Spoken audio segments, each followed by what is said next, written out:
Bonjour et bienvenue encore une fois dans le monde des nombres complexes.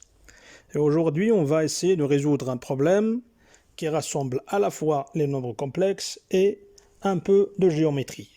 Alors, on nous dit de résoudre dans l'équation, dans l'ensemble C, l'équation E définie par z carré plus racine de 3z plus 1 est égal à 0. On pose les racines de cette équation C, B et C et on nous dit comme indication particulière que la partie imaginaire de B est supérieure à 0.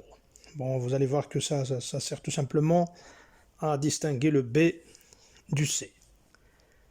En première question, on nous dit de donner les racines B, c'est-à-dire après avoir résolu l'équation, de mettre les racines B et C sous forme géométrique et trigonométrique. Et en question 2, on nous demande de vérifier que B à la puissance 6 plus C à la puissance 6 est égal à moins 2. Et là, comme une petite parenthèse, si jamais on travaillait dans l'ensemble R, c'est-à-dire avec des réels, ça serait du coup impossible parce que une puissance avec un nombre pair, ça serait jamais négatif. Donc la somme de deux nombres positifs, ça serait jamais négatif. Avec les complexes, on peut s'attendre à tout. Troisièmement, dans le plan complexe, on considère les points A, B et C d'affixes respectifs I, B et C.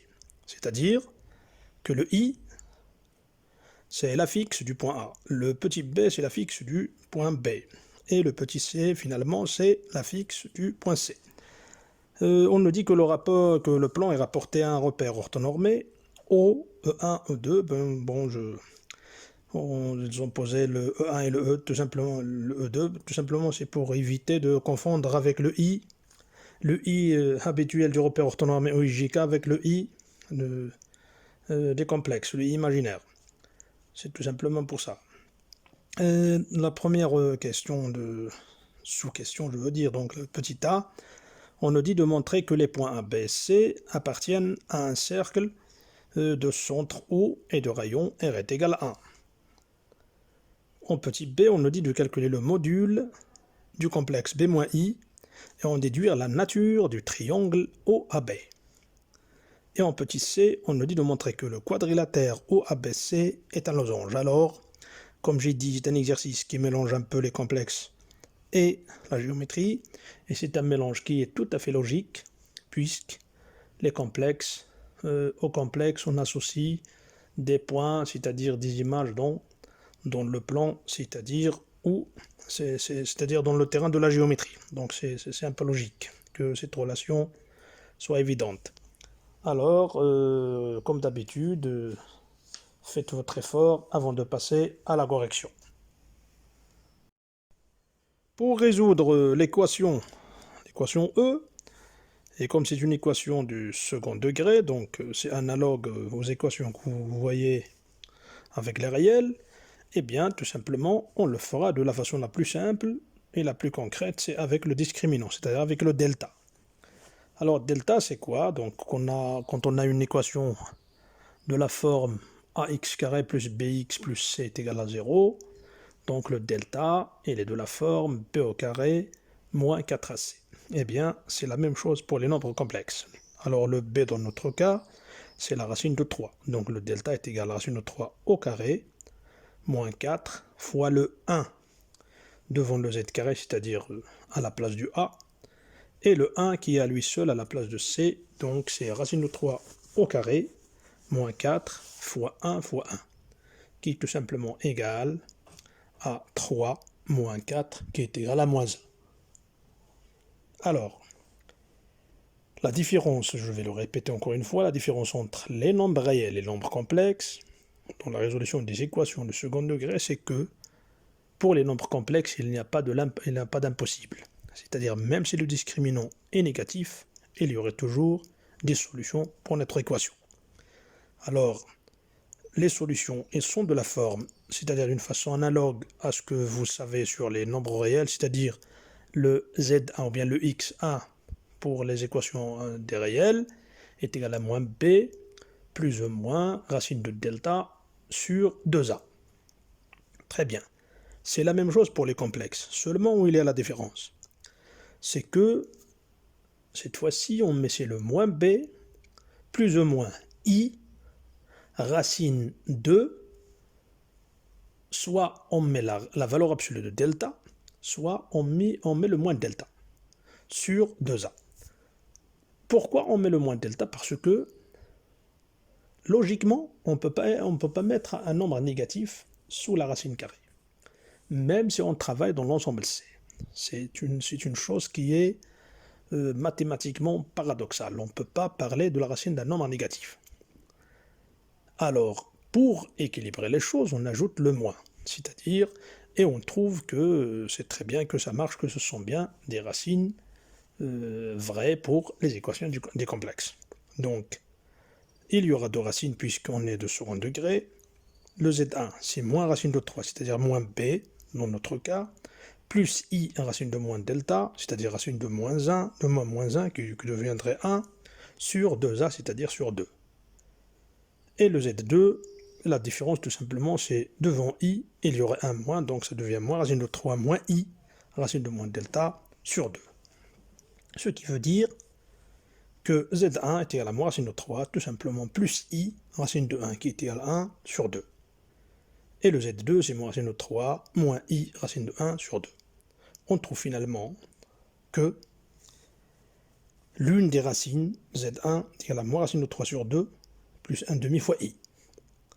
Et le Z2, c'est moins racine de 3 sur 2, moins le 1 demi fois I.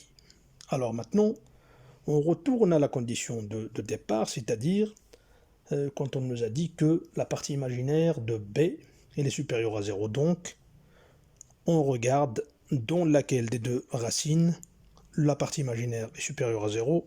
Eh bien, c'est dans Z1 où la partie imaginaire c'est 1 demi. Donc, le plus 1 demi c'est supérieur à 0. Donc, Z1 c'est B et Z2 c'est C. Voilà, comme je vous ai dit, cette indication, ça a été tout simplement pour distinguer le B et le C. Voilà, et donc finalement on trouve B est égal à moins racine de 3 sur 2 plus 1 demi, et C est égal à moins racine de 3 sur 2 moins 1 demi I. Et j'espère que vous avez bien compris l'utilisation du discriminant comme on l'a déjà utilisé dans un exercice passé. Et aujourd'hui, c'est la façon la plus simple de l'utilisation du discriminant. J'espère que vous arrivez très bien à vous familiariser avec ce genre d'équation. Alors, on passe à la seconde partie de la question numéro 1, c'est-à-dire d'écrire les deux racines sous forme trigonométrique. Pour passer de la forme algébrique d'un nombre complexe à sa forme trigonométrique, vous avez toujours besoin de deux choses. La première, c'est le tableau dont je vous ai déjà parlé dans un exercice, c'est le tableau des angles usuels que vous rencontrez toujours. Le 0, le P sur 6, le P sur 4, le P sur 3 et le P sur 2. Ça, c'est un tableau qui est très intéressant. Et comme je vous ai dit que la généralité des exercices, ça tourne autour de ces angles usuels. Donc n'allez jamais loin, je vais le répéter encore une fois. Et je vous l'assure que si jamais on arriverait à vous donner un angle qui ne tourne pas autour de ce que vous connaissez, vous aurez toujours des indications qui vont vous faciliter la tâche. Donc, comme j'ai dit, vous avez toujours besoin de ce tableau. Donc il faut avoir sa façon de le tracer. Et d'une autre chose, c'est le cercle trigonométrique. Et là aussi, c'est très intéressant. Le cercle trigonométrique, c'est presque la moitié de la trigonométrie. Donc il faut savoir le tracer et savoir s'en servir et l'utiliser. Et c'est ce qui est très intéressant pour ce qui est de la trigonométrie. Donc vous avez devant vous le cercle et le tableau. Et vous allez voir que c'est facile maintenant de faire ce passage de la forme algébrique à la forme trigonométrique. Alors on remarque quoi? B est égal à moins racine de 3 sur 2 plus le 1 demi fois I. Donc du coup, quand on va dans notre tableau, où est-ce qu'on trouve la racine de 3 sur 2? On la trouve chez le Pi sur 6. Donc ça ressemble au cosinus de Pi sur 6. Mais avec le moins, donc, ce n'est pas du tout cosinus de pi sur 6. Alors la première question à se poser avec soi-même, comment rendre le cosinus d'un angle égal à moins cosinus de cet angle?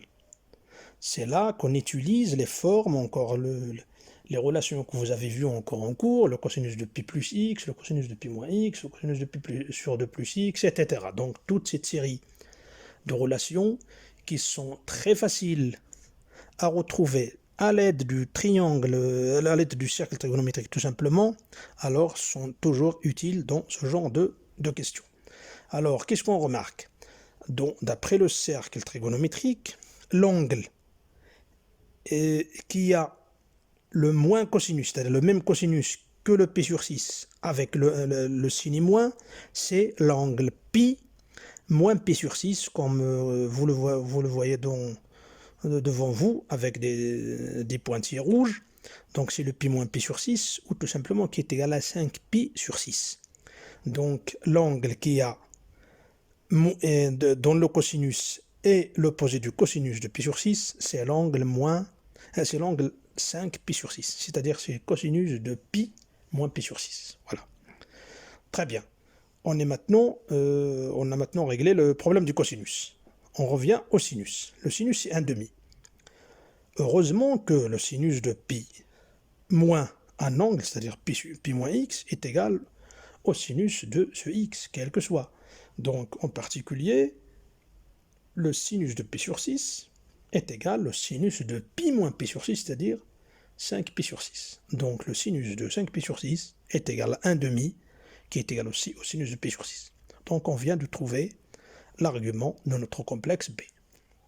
C'est-à-dire, donc on met B est égal à moins racine de 3 sur 2 plus 1/2 i est égal à moins cosinus de pi sur 6 plus pi sur 6 fois i. Voilà. Qui est égal maintenant à moins cosinus de... comment dirais-je? Est égal au cosinus de pi moins pi sur 6 plus sinus de pi moins pi sur 6, c'est-à-dire le 5 pi sur 6. Donc, B est égal cosinus de 5 pi sur 6 plus i sinus de 5 pi sur 6. Et comme ça, on arrive à trouver que B, la forme trigonométrique de B, et on en conclut même que son argument, c'est 5 pi sur 6, et son module est tout simplement égal à 1. Très bien, on a fini pour le B. Mais d'après la résolution de l'équation, on remarque que C n'est autre que le conjugué de B, c'est-à-dire il n'y a pas de différence, sauf dans le moins devant la partie imaginaire. Donc il suffit, encore dans la forme trigonométrique, de mettre le moins devant le i, et c'est résolu. Donc C est égal à B bar, ou encore le C est égal à cosinus de 5 pi sur 6, moins i sinus de 5 pi sur 6. Et comme ça, on aurait très bien facilité la tâche de la réponse à la question 2. Mais faites attention en ce qui concerne le tableau et le cercle trigonométrique, c'est très important. On aurait une occasion de vous montrer comment, à partir tout simplement du cercle trigonométrique, vous pouvez trouver toutes les relations que vous avez vues en trigonométrie, c'est-à-dire des cosinus de pi moins x et les pi plus x, etc. Alors, on passe à la question suivante. Dans la question numéro 2, on nous dit de vérifier que la puissance b, la puissance 6 plus c, la puissance 6 est égale à moins 2. Je vais toujours le répéter. Donc, chaque fois qu'on est devant une puissance de nombre complexe, je vais vous répéter que travailler avec la forme trigonométrique, c'est toujours la meilleure. Donc, on retrouve notre forme trigonométrique du complexe BC. Donc, b à la puissance 6 plus c à la puissance 6 est égal cosinus de p sur 6 plus i sinus de pi sur 6 de 2 à la puissance 6 plus, c'est-à-dire le c, c'est cosinus de 5 pi sur 6 moins i sinus de 5 pi sur 6 de 2 à la puissance 6. Il suffit tout simplement d'utiliser encore la formule de Moivre pour obtenir que b à la puissance 6 plus c à la puissance 6 est égal cosinus de 6, donc la puissance 6 qui était en puissance, et il est maintenant devant notre argument, c'est-à-dire devant le 5 pi sur 6. Donc c'est cosinus de 6 fois 5 pi sur 6 plus sinus de 6 fois 5 pi sur 6. C'est la même chose pour le c aussi. Donc on trouve que notre équation, notre égalité devient cosinus de 5 pi plus i sinus de 5 pi plus encore dans la partie du c, cosinus de 5 pi moins i sinus de 5 pi. Alors les i et les sinus, ils doivent se simplifier. Il nous reste 2 fois cosinus de 5 pi. Voilà, comme je vous répète toujours, que de ne jamais avoir peur des puissances des 6 ou des 4, donc ça serait toujours très très simplifié. Il faut tout simplement faire attention au calcul. Et puisque le 5pi encore, on peut l'écrire sous forme de pi plus 4pi, et puis les 4pi, c'est une période de la fonction cosinus, donc tout devient égal à cosinus de pi fois 2, c'est-à-dire le b à la puissance 6 plus c à la puissance 6 est égal à moins 1, c'est-à-dire moins 2. Dans la question numéro 3, on passe à la zone de la géométrie. Donc, on nous donne les 3 points A et B, C, qui avaient pour affixe respectif I, B et petit c.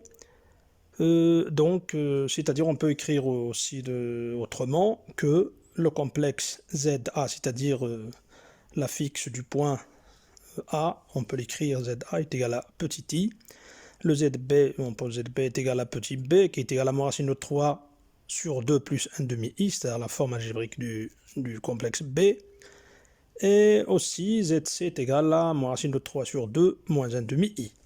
Alors on nous dit de montrer que les points A, B, C appartiennent au même cercle sigma de centre O et de rayon R est égal à 1. Pour ceci, il faut tout simplement montrer que la distance OA est égale à OB est égale à OC, c'est-à-dire que les 3 points, puisque déjà elles sont différents, donc ce n'est pas le même point, il suffit de montrer qu'ils sont à la même distance du centre O, tout simplement. Une distance en termes de complexe, c'est tout simplement le module du complexe affixe du point A, dans notre cas par exemple OA, c'est-à-dire c'est l'affixe de A moins l'affixe de O, du point O, en termes de module, c'est-à-dire c'est le module de ZA moins ZO. Et puisque ZO c'est le centre du plan complexe, donc son affixe elle est nulle, c'est-à-dire que le OA devient, c'est le module de I moins 0, qui est le module de I, et comme vous le savez, le module de I est égal à 1. Pourquoi? Parce que I, c'est tout simplement est égal à 0 plus le sinus de P sur 2, qui est égal à 1 fois I. Donc, je veux dire, le module de I, c'est 1, et son argument, c'est P sur 2. La même chose pour le OB, donc est égal à ZB moins ZO, est égal à donc, la valeur algébrique de B, donc moins le 0, ça reste la même, donc c'est le module de moins racine de 3 sur 2 plus 1 demi I qui était égal à 1, comme vous avez déjà vu dans la question précédente, on l'a calculé, donc c'est égal à 1. La même chose pour le C aussi, parce que le module d'un complexe est égal au module de son conjugué, donc c'est toujours égal à 1. Eh bien, on vient de montrer tout simplement que les 3 points ABC sont à la même distance du centre O, et c'est ce qui montre qu'ils appartiennent à un cercle, au cercle de centre O, et de rayon la même distance qu'ils ont, c'est-à-dire R est égal à 1. Voilà, donc comme vous voyez, c'est facile. Tout simplement, il faut comprendre comment utiliser ces nombres complexes pour résoudre ce genre de problème. En petit b, on nous dit de calculer le module de b-i, c'est-à-dire le complexe b-i, et en déduire la nature du triangle OAB. Là encore, on a affaire à un petit peu de géométrie. Alors le module de b-i, c'est tout simplement le module du complexe i sous sa forme algébrique, on l'écrit, moins i, c'est-à-dire c'est moins racine de 3 sur 2, moins 1 demi i, plus 1 demi i, moins i. Alors le plus 1 demi i moins i, ça devient combien? Ça devient moins 1 demi i, tout simplement. C'est-à-dire, c'est la moitié d'une chose, moins cette chose, donc c'est moins 1 demi de cette chose, donc c'est moins 1 demi i. Alors le module, comme vous le savez, c'est la racine carrée des carrés, c'est-à-dire de la partie réelle et de la partie imaginaire, donc c'est la racine carrée de moins racine de 3 sur 2 le tout au carré, plus moins 1 demi le tout au carré, tout simplement égal, le moins racine de 3 au carré c'est 3 quarts, plus 1 quart, donc est égal à 4 quarts, donc la racine de 1 c'est égal à 1, tout simplement. Autrement dit, on pourrait le faire d'une façon très facile, j'ai fait tout simplement ça pour vous montrer comment ça se passe, alors qu'on pourrait écrire autrement que le b-i, tout simplement, est égal à c, comme vous le voyez à l'intérieur des barrettes du module, c'est égal à c, et le module de c, on l'a déjà montré, est égal à 1, puisqu'il c'est le conjugué de b. Mais je voulais tout simplement expliquer euh, pour vous simplifier la façon de comprendre la relation entre les complexes et les figures géométriques. Donc, en revenant à la question sur la nature du triangle OAB. On a aussi B-I, comme on a dit, donc le module, on peut l'écrire, c'est le complexe. B, c'est la fixe du point M, je veux dire du point B. Donc on peut dire que B, c'est tout simplement ZB. Voilà. Et le I, c'est la fixe du point A, donc c'est ZA, comme on les a posés dans la question précédente. Donc on peut écrire que le module de B moins I est tout simplement égal au module de ZB moins ZA. Et comme on a dit que la distance, c'est le module de cette différence entre les affixes, donc ZB moins ZA, tout simplement égal à AB. Très bien. Donc AB aussi est égal à 1 qu'on a trouvé. Donc AB est égal à 1. Et puisque OA est égal à OB est égal déjà à 1, donc on a l'égalité des trois distances, c'est-à-dire des trois côtés du triangle. OA est égal à 1, OB est égal à 1, AB est égal à 1. Donc on peut écrire que OA est égal à OB est égal à AB est égal à 1. Et on en déduit par suite que on a affaire à un triangle qui a ses trois côtés isométriques. Donc c'est un triangle équilatéral. Donc vous voyez que c'est très simple avec des petits calculs et une petite peine de compréhension. On passe maintenant à la dernière question. Pour la dernière question, et pour montrer que le quadrilatère OABC est un losange, alors, comme vous avez vu au secondaire, donc pour montrer qu'un quadrilatère est un losange, il faut montrer par exemple que ces diagonales sont perpendiculaires. Il suffit par exemple de montrer encore que ces quatre côtés sont égaux et les droites qui les portent sont 2 à 2 parallèles. Il y a encore une autre méthode, c'est de montrer que deux de ces côtés sont isométriques et elles se coupent en un point.